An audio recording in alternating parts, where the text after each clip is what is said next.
What's going on, guys? Welcome back to my channel. This is Leo's Nerd Talk, and today we're going to be talking about Smile. So let's get into that. Hi, my name is Leo, and as I talk about anything movie, TV show, video game related, or just anything nerdy, you have come to the right place. And like I said, today we are talking about Smile. So without further ado, let's get into the review. Now, with Smile 2 coming out this weekend, I decided to go ahead and rewatch Smile in preparation for that, as well as to do a review for you guys. Also, to continue this Halloween special season during the spooky season, horror movies are a must every day in this household.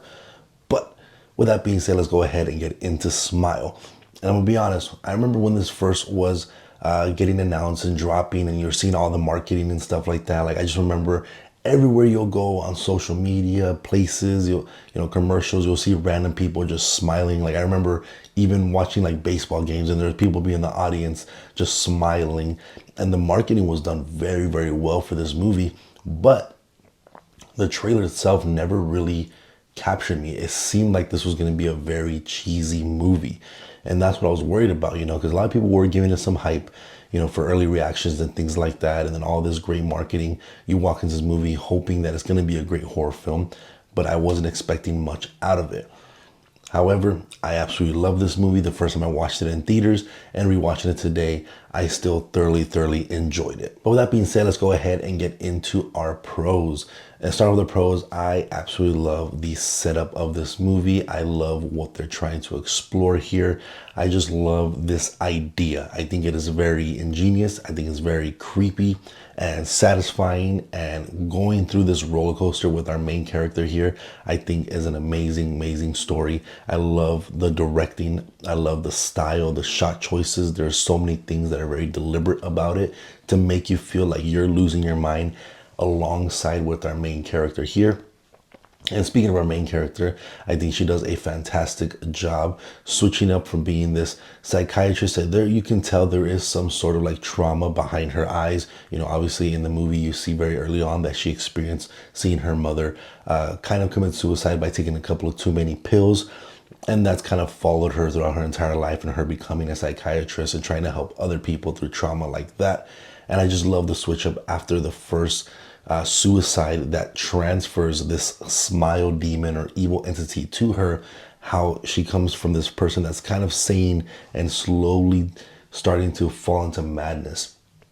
And I think she does a fantastic job throughout the entire time, physically, emotionally. I think she has a great performance.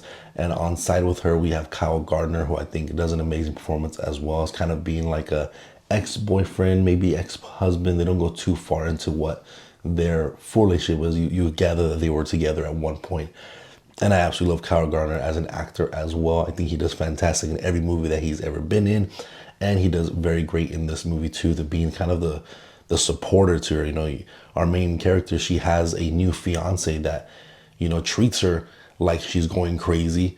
And to the public eye, it kind of seems like that. And then you have Kyle Gardner, who's the supporting person that, this is a difficult situation to believe, but because of some research, he believes her and is trying to assist her. So I like that character dynamic between them two. And those two characters kind of just fit into also kind of the underlying theme of this movie of how society treats people that are going through some traumatic events, or people that may have some sort of mental illness. I do think that's a great kind of theme that this movie is trying to tackle, on how a lot of people see people with mental illness as just someone crazy and someone that you don't really need to dig too deep into. You kind of just disregard them and say, hey, here, take these pills for, to help with your visions, or take these pills to help with your anxiety, or whatever the case is. We always throw those people to the side. And I like that this movie explores that idea of someone who is clearly a very smart person. She's a psychiatrist, she helps people. But as soon as she has that little switch up and she's starting to experience things, everybody is turning her back on her, closing her out, telling her that she's crazy, that she needs help, except for this one person that truly cares about her. So I do like that underlying theme that this movie is trying to tackle, alongside with just the way the character work is done here, where it just feels very real. And I like the little bit of lore that we get here, a little bit of explanation of what this demon is. We find out, midway through the movie, and kind of you can gather just from the first couple of sequences, is there is a demon who attaches himself to someone and it kind of torments them for anywhere between 4 days to a week, kind of ruining their lives, giving them a reason to just feel like they're crazy. And the demon kills them, takes over their body, commits suicide in front of someone to cause them to see a traumatic event, and now that demon is attached to them. And I love that exploration. I love the way we kind of find out about this and how far back it's gone. They only say that it's only gone back to 20 different cases, but who knows how long further back this thing goes into. So I like that we explore a lot of this lore, a lot of the reasons this demon does this, but we don't go too far into it. So I'm excited to see what Smile 2 does with it, but just as its own merit in Smile, I think it does enough to give you the answers and give you reasons what this demon is really doing.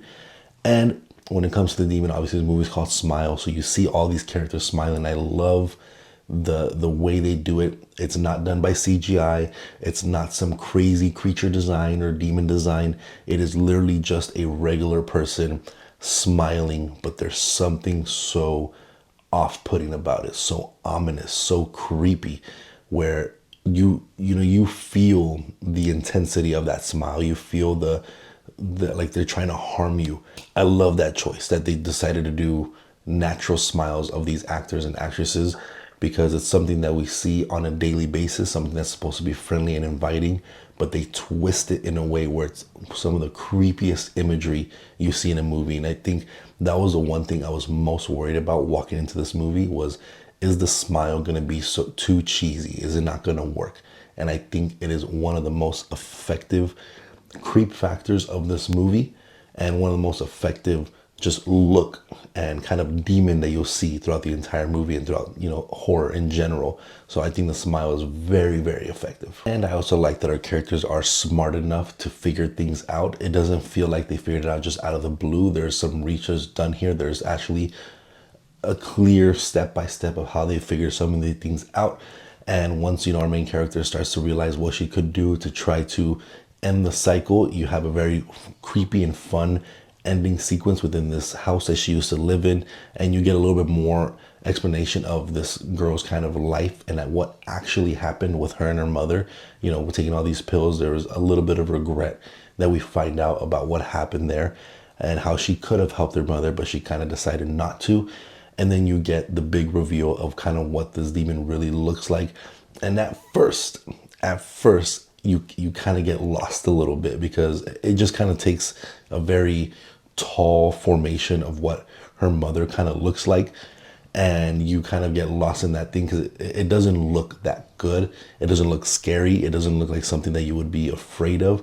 It looks very weird.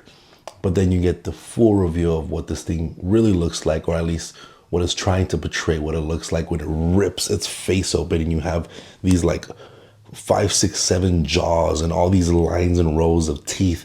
That was actually a very good creature design. I actually genuinely liked the way that looked, way more than what it looked like when it was just trying to imitate her mom. And then, of course, this movie does set up a sequel, and the cycle continues. And of course, we do have Smile 2 coming out. So that's kind of something that everybody already knew. The way this movie ended, it ended very open-ended, very setting up future movie type of ending. And I don't think it did any disservice to what we saw throughout the entire film. I think it did a very great job of doing that, where you leave pretty satisfied. You don't leave unsatisfied, because you get enough answers and you see how the cycle continues. And where a lot of times movies like this might lose you when you don't get a clear ending, I think this movie did it in a very smart way, where it's still enjoyable and you leave with enough answers but still have some questions lingering. And overall, it just makes for a very enjoyable 2-hour movie. But with that being said, let's go ahead and get into the cons. And I have very few things here. I really, really love this movie.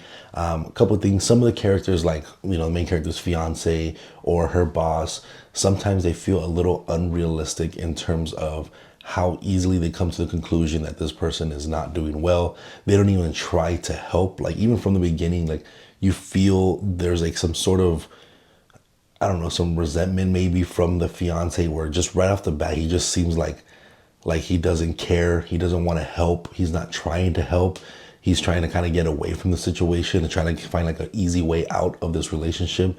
And that felt a little weird to me, you know. And I understand, like I said, it explores that idea that people just automatically go to the notion of someone is crazy, someone is losing their mind. But it just feels a little weird. Even the kind of some of the dialogue that he kind of says to her just feels a little off-putting. So there's just certain characters like that where they just feel a little weird, a little off-putting, something that doesn't feel too realistic within the situation, where you know this person for your whole life and they automatically shut you out. They automatically think you're losing your mind. They don't even attempt to try to help you or try to figure out what's going on. And one thing other than that as well is maybe a little too many uses of jump scares. I think the smile is already creepy enough, and you don't necessarily need the jump scares to evoke that fear when you're watching this movie. And there's some jump scares that are actually done very well. Like you have the one that you see in the trailer where her sister goes up to her car and her head tilts down and twists over. Like that's a really good, creative, unique type of jump scare. But you have like your traditional ones where someone, like a demon's right beside you and they say your name very loudly and you start screaming and stuff like that. So there was a lot of things like that where I feel like they're unnecessary jump scares and they're just trying to evoke a shock value out of you. They're not actually scary. I wish they utilized a little bit more of just lurking in the shadow, smiling people, because that imagery is very, very creepy and I don't think it gets utilized enough.